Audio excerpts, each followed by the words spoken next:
host of The Cell. I invite you to listen to our program every Wednesday night at 7:30 p.m.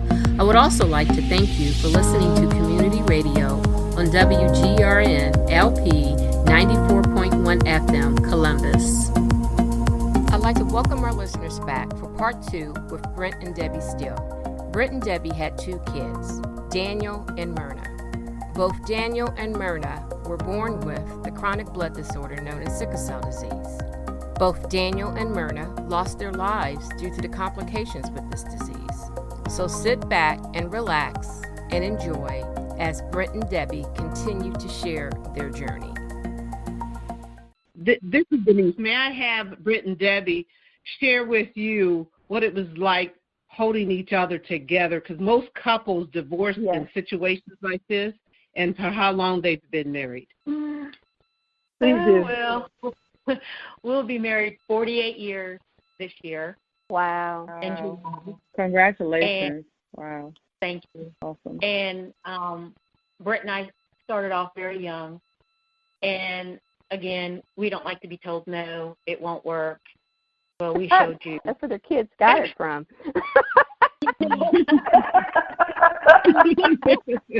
Now I see where they got it from. Okay. And for me, it was, he has always been my rock. And when we lost Daniel, it was truly unexpected. I mean, it came out of the blue. Daniel was expected to come home from the hospital. He never walked out of that room. And it was the worst feeling because I was there by myself.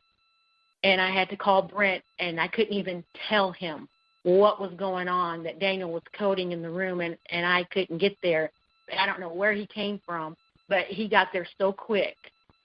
And he has always been my rock when it comes to these kids and anything that goes wrong. He's always been there for me, trying to find the good thing, telling me the good thing. And that's how I lean on him, and I hope he leans on me that way because, I don't know, we've just been together for so long, I don't know what we would do without each other. Understand. Can I add another point? Daniel was born early, 7 months, and he weighed 2 pounds and 14 ounces. And we were told that he might not make it, of course.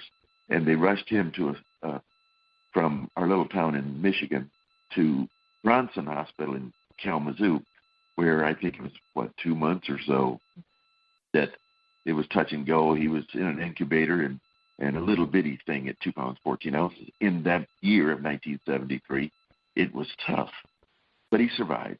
And that was the first, I think, test of our relationship. And through that, we didn't have anybody else. You have family members, but at that age, you really kind of close the gates and just huddle up on your own. And the best thing that happened for us is moving down here away from family where we had to make it on our own. And when our kids were having their crises, it really drove us to pay attention to our kids. Our kids were everything about us. We really enjoyed them, and to see them going through this. And then when Daniel passed, it just closed in on us, and we just hung on to each other, and that's all there was to it. Do you mind if I ask, how old was Daniel when he passed, and what were the circumstances? He was 21 years old, 9 days from his 22nd birthday. He had a sinus infection, is what he called it. He was in college, staying up in North Georgia, and I always made him call home. I needed to know when he got there, and I needed to know when he was headed back home. He always came home on the weekend. And when he got home, he came home early. He was all congested, and he just didn't feel good. And he begged and begged and begged, and he promised he'd go to the doctor when he got up there, back to school, so we let him go. When he came home, he just wasn't himself. And this was hard. I know, that's why I hated to ask the question. Well, and I appreciate it, but we operate our own business. We do a heating and air conditioning refrigeration business. And my son was going to school for heating and air conditioning refrigeration. And because he'd been around it, school was easy for him. And so he'd come home and work with me on weekends. And we had been up at a job, and he doesn't feel well, so he came home, and we put him in the hospital on a Saturday night. And he passed on that Wednesday. And he had a brain aneurysm. His temperature went up to 107, and everything just shut down on him at once. My son, he weighed, if you'd have looked at him, he was 6'2", skinny as a rail, but he could eat you out of house and home. And that day, he didn't want to eat. And I didn't want to leave him. And he says, "No, Mom, you go and have lunch with Dad. I'll eat when you get back, and I'll be fine. I'm just going to rest." And on September 13th, which happens to be my sister's birthday, that's the day that he passed. And I was in the elevator coming back up to his room. I hear code blue, not thinking it's him. I had just talked to him before I got on the elevator, and a hand reached out and grabbed me, and it was the housekeeper. She would come and watch basketball with my son in the evenings while he was in the hospital, and they would talk basketball. And she said, "It's your son." And I was just at a loss, but it was a brain aneurysm due to complications of sickle cell. Oh, sickle cell. So yeah. He was having trouble for all that week, remember, too, because of his cold and flu. That we found out, the doctor said that you have to give him lots of antibiotics to fight the flu, but to fight the sickle cell, they had to give him a lot of fluid, and the fluids were washing out the antibiotics. Wow. And Myrna, how old was she when she passed? Myrna was in her 40s. When she 32, 33. 34. Maybe, yeah. Yeah, I think it was 34. I'm sorry. And she didn't have a spleen, and she had what I knew when I saw her, she had the flu. And Matt took her to her doctor. They did not give her Theraflu.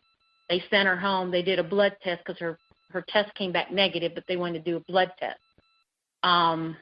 So they sent her home, and I was upset that they didn't give her anything. I said, Theraflu won't hurt her. It can, but it would have helped her with the flu. She had no way to fight off what was bothering her.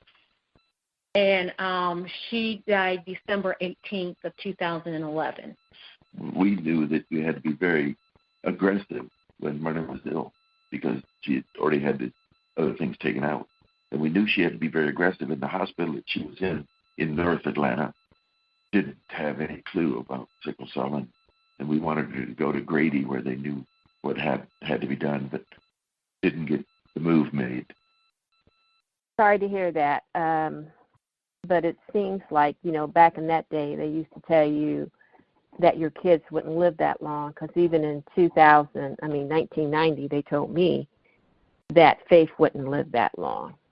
And the life expectancy, depending on how, you take care of yourself, is, they got a whole lot more technology and stuff going on now to help out. And the things like what Rosemary does in regards to the American Red Cross and her passion that she has with these blood drives, I'm so glad that she's, part of the Faith Thomas family, because we do like to try to support her in the American Red Cross as much as we possibly can.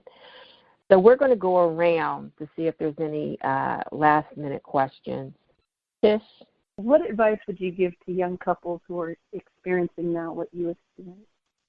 Well, I know the one thing that I tell everybody is, they only give the S test at birth. Ask for a full sickle cell panel to be done on your child, because you don't know. You don't know what they have and what strain that they have. And as hard as it is that we don't have them, I wouldn't give my life up with not knowing my children. They were exceptional to me, and don't let that stop you from having a family. Just just be there, love them, support them, and carry them through whatever life throws at them, because their lives were thrown a curveball at every chance. Everything that they wanted to do, they could not do. But they tried it until it hurt them. And then they would go off and do other things. But to just, hang in there and be there. Nowadays, they've got tests that we didn't have when we got married.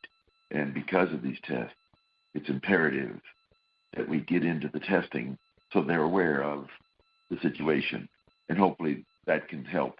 But if they don't, the only thing you've got at the end of the day is you got to love your children, and you've got to love them beyond any measure, because we didn't let sickle cell define our kids.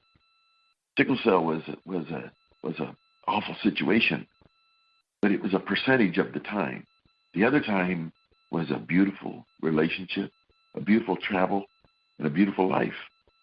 Sickle cell just happened to take a chaw or a bite out of the life and ended their life. But up in that life, it was a beautiful pleasure, and you enjoyed those kids. Enjoy and love your kids. If you guys excuse me for a minute, we need to take an identification break. Hi, this is Ernest Kelly with the Faith Thomas Foundation. You're listening to The Cell on 94.1 FM, WGRN, and WGRN.org worldwide. Listen to us every Wednesday night at 7:30 p.m. Denise, you have anything you would like to say to our listeners? I really appreciate my cousins for having the courage, and it was just like it was time for them to share, because they've been so open and so wonderful about wanting everybody to know. The first time I called them and shared and told them what I was thinking, they taught me more in those minutes that we had that day than the education I've had on any particular disease type of situation. So I really appreciate them for sharing, and they want to share. They want everybody to know what this experience was like. They're more than willing to help, and they are a loving couple, and I just love them. And I appreciate the Red Cross. I appreciate Rosemarie for everything that she's gone through to make this happen, and I really appreciate the Faith Foundation for allowing this to be another way for us to reach out and have a memory of our cousins, but also a way to help other people. Yeah, one more thing, if I can add, Denise can tell you, we're from a strong family, and I think that because of our bloodline with our family, this is a very important thing that's going on. If it promotes anybody, if you'd ever come to our family reunion, and I'd love to have any of you come to our family reunion, because it's a strong family, and you would see how and why Denise and my cousin Denise is doing what she's doing, and our family would love to have you. Okay, that sounds like an invite. I got you. We would love to have you. Okay, so Steffi? I don't have any more questions. I just want to really thank you both for just coming on and telling us the story of your beautiful children. And I'm glad that the Red Cross is just doing this drive in their honor. I commend you guys for the strength for just sharing your story with you guys. So thank you guys for that and helping us just continue to raise awareness of sickle cell. So again, I just really wanted to thank you guys just for coming on the show today. We're going to definitely keep pushing to raise awareness for sickle cell, as we like to say, one day at a time. So thank you guys very much for coming on the show. Rosemary? I want to just speak to the listeners right quick. I want to thank also the family for sharing their story and their journey. But I want to speak to the listeners. Those of you who are listening, and if you are able to come out and donate blood, please do. Your one unit can help potentially 3 lives. So please roll up your sleeves and come out and donate. You got 4 days, 5 days to prepare. So take your vitamins, whatever you need to do, eat your meal, make sure you start drinking plenty of water. And the day of the blood drive, make sure that you eat a good breakfast and come out and give the gift of life, because there's many children out there that are suffering and have sickle cell disease. And the way to help turn it around is that you and I become blood donors. Thank you so much, family, for sharing your story. And thank you, Faith Thomas Foundation, for all that you do with your partnership with the American Red Cross. Thank you, Love. Well, I have a few things to say to our listeners. I'm so glad that Brent and Debbie came on to our show. It's taken me back down memory lane. And I know it was hard to answer the question in regards to how old they are, because I think I shared with them that I still get a little hesitation when I have to think about how old Faith is and how long it's been. Those are still some hard things for me to do. But I wanted our listeners to know what type of life both Daniel and Myrna had lived.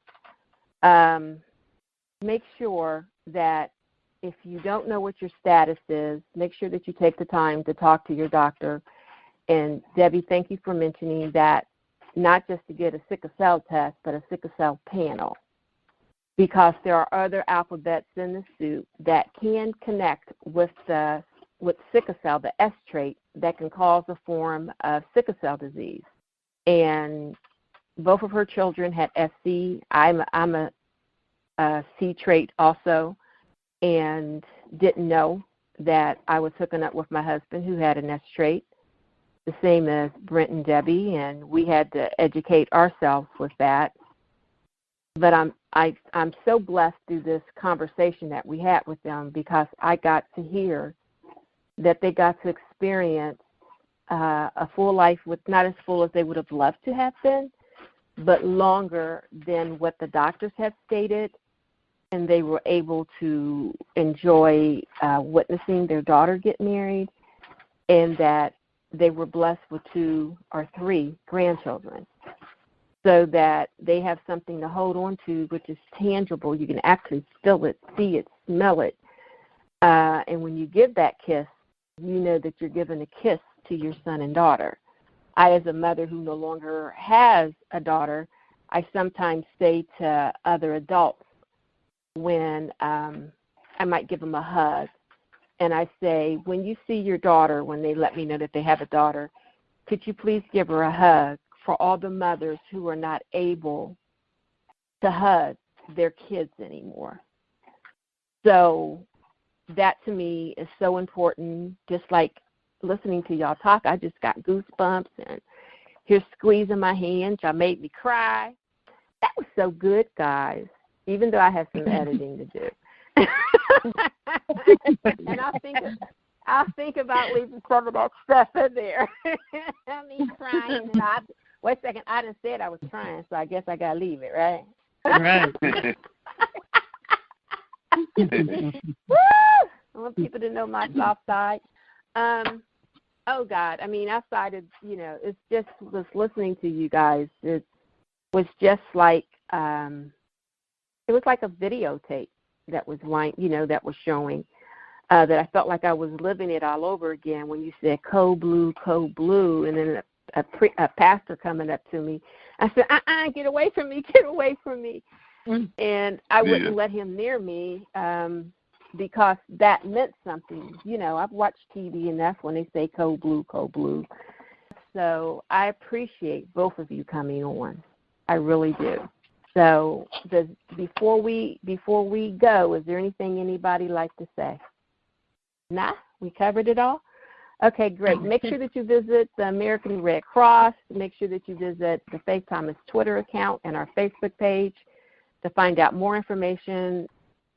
You know, I did not add this in because I didn't want to distract from the Sunday's event, but we are open. We have opened the time for donations and pledges through the end of July so that we can reach all of our family, like I said, all over the world. That's what our intent is. Now, when you say donation, is that a cash donation? And if so, where can our listeners go to? It's the Sleeves Up and Rosemary, no, I'm saying it wrong. Rosemary? Yes, ma'am. Will you help me with this part of it? Because it's the link that will allow us to send it to everyone starting Sunday. The Sleeves Up campaign is going to kick off Sunday. After Sunday, it will the families in prospective cities around the United States will be able to access the Sleeves Up campaign. And on that campaign, you will pledge to donate, and you can do donate finances as well. Now, you just click on the button and put your information in there, because we have nothing to do with that. Denise nor I. All that goes directly to the fundings of whatever for the Red Cross. But you want to go to www.sleevesup@theredcrossblood.org, but actually on that Sleeves Up, because we're asking people to pledge the donation, but then go donate the blood somewhere at their prospective sites in their cities. Thank you, Rosemary. Brent, Debbie, and Denise, we hope that you guys will come back on our show sometime soon. Rosemary, you know that we'll be talking to you soon. Denise has thrown down the gauntlet that relatives nationwide or worldwide all come together for the Sleeve Up campaign. You log into American Red Cross and pledge, then find your local American Red Cross and donate blood. You have until the end of July. The goal for the Stewart family is to donate the most blood under Danielle and Myrna's name. So roll those sleeves up, Stewart family. Happy 120th family reunion. And with that being said, peace out. The Faith Thomas Foundation would like to thank you for listening to The Cell. We broadcast on WGRN 94.1 FM every Wednesday night at 7:30 p.m. You can also stream us live on Wednesdays at 7:30 p.m. on WGRN 94.1. For more information on the Faith Thomas Foundation, please visit our website, Facebook, and follow us on Twitter. Our Twitter handle is Faith Thomas FDN.